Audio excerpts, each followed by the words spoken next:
কিয়ামতের ময়দানে কয় ব্যক্তিকে আরশের নিচে জায়গা দিবে? নাম্বার 1 আল ইমামুল আদিল।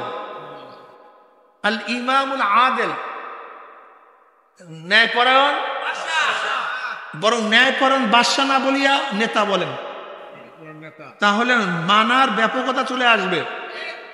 দেশের মধ্যে বাদশা একজন হয়, নেতা বহুত হয়।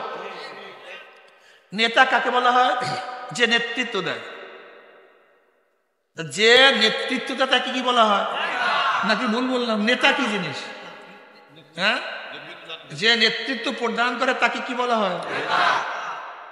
আল ইমামুল আদিল, ইমামের অর্থ কি বললাম জানি? নেতা। ইমামের অর্থ কি?